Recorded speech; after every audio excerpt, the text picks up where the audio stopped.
Halo semuanya, perkenalkan nama saya Markus Alvaro Panggabean, NIM 19030778 dari kelas 2 KSC akan menjelaskan tugas mata kuliah saya Manajemen Mutu mengenai ISPO dan RSPO.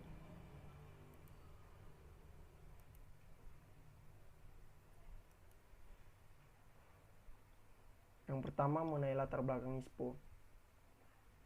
ISPO dilatar belakangi terjadi pada bulan Maret tahun 2011.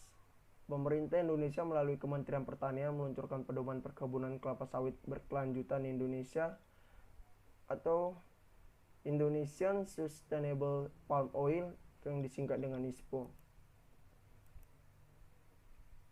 ISPO sendiri dibentuk atas latar belakang desakan pihak asing yang gerah akan masifnya pergeseran minyak nabati dari minyak jagung, minyak kedelai, dan bunga matahari ke minyak kelapa sawit.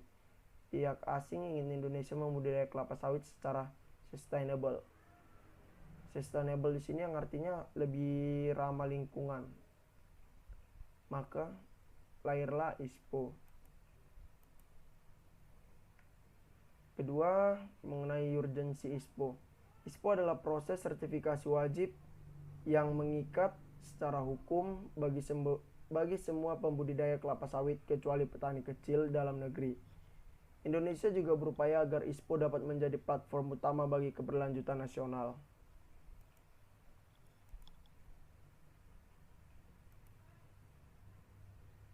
Yang ketiga, peraturan mengenai ISPO.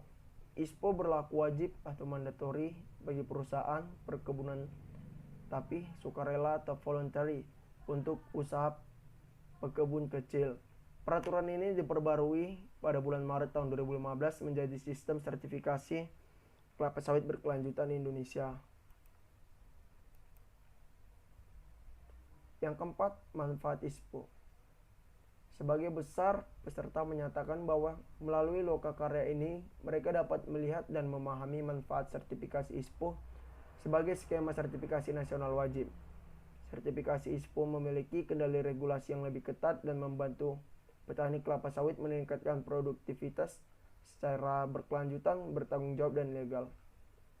Dan legal ini maksudnya supaya para perusahaan, para masyarakat yang membuka lahan kelapa sawit gitu, lahannya legal.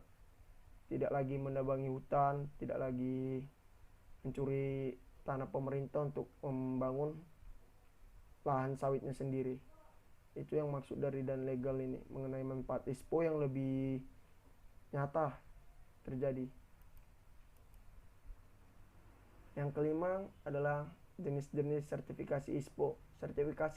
Yang pertama sertifikasi perusahaan perkebunan, kedua sertifikasi usaha kebun plasma, yang ketiga sertifikasi usaha kebun swadaya, yang keempat sertifikasi minyak kelapa sawit untuk energi terbarukan. Itu tadi mengenai tentang ISPO. Kemudian yang keenam di sini kita masuk ke prinsip-prinsip RSPO.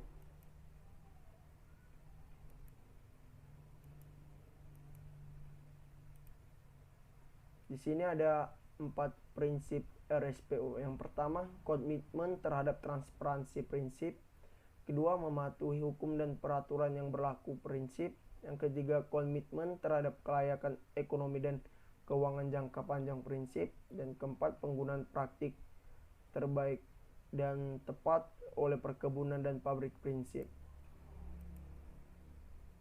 Yang kelima, tanggung jawab lingkungan dan konservasi kekayaan alam dan keanekaragaman hayati prinsip.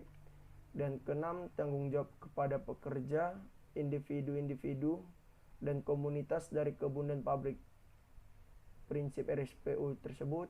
Ketujuh, pengembangan perkebunan baru secara bertanggung jawab. Kedelapan, komitmen terhadap perbaikan terus-menerus pada wilayah-wilayah utama aktivitas.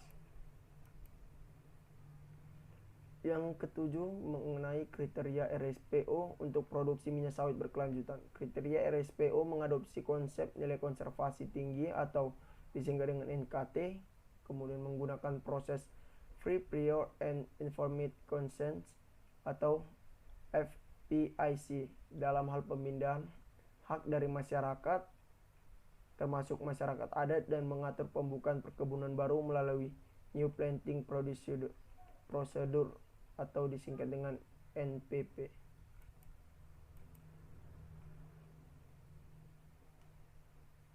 Kemudian yang kelima, perencanaan manajemen dan prosedur operasi yang tepat.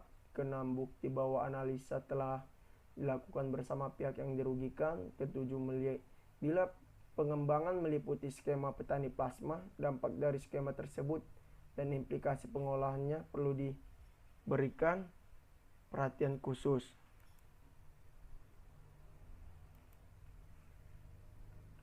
Yang kedelapan, indikatornya. Yang pertama, permintaan informasi dan tanggapan yang diberikan harus tercatat dengan baik. Yang kedua, bukti telah memenuhi persyaratan hukum tertentu. Yang ketiga, dokumen rencana usaha atau pengelolaan minimum 3 tahun. Keempat, mekanisme untuk memeriksa konsistensi implementasi prosedur. Kemudian, kesembilan, pemangku kepentingan kelapa sawit berdasarkan peraturan perundang-undangan yang berkaitan dengan pengelola perkebunan kelapa sawit berkelanjutan. Semua peraturan yang terdapat di dalam ISPO disarikan dari peraturan yang berlaku dan terkait, atau lebih dari 200 peraturan dengan tujuan memproduksi minyak sawit berkelanjutan. Yang terakhir, saya akan menjelaskan mengenai perbedaan ISPO dan RSPO.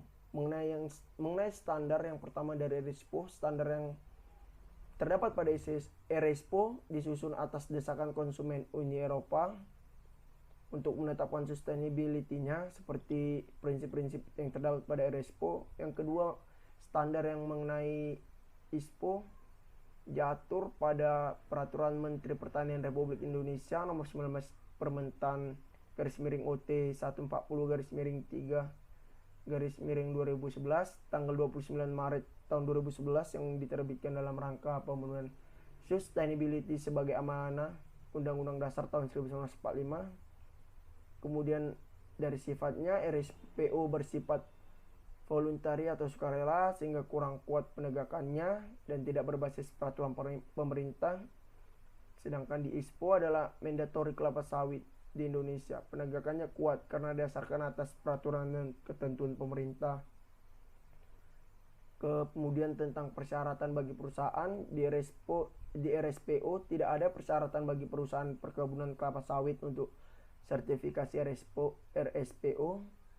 Dan persyaratan di ISPO adanya persyaratan yakni penilaian usaha perkebunan kelas 1, kelas 2, kelas 3 dan seterusnya hanya yang dapat mengajukan permohonan sertifikasi ISPO. Kemudian RSPO memiliki 8 prinsip, 39 kriteria dan 139 indikator mayor dan 74 indikator minor. Sedangkan di ISPO memiliki 7 prinsip, 41 kriteria dan 126 indikator dan tidak ada indikator mayor dan minor. Ya, demikianlah penjelasan saya mengenai hasil PowerPoint saya tentang perbedaan ISPO dan RSPO. Jika ada kesalahan kata, saya mohon maaf. Terima kasih.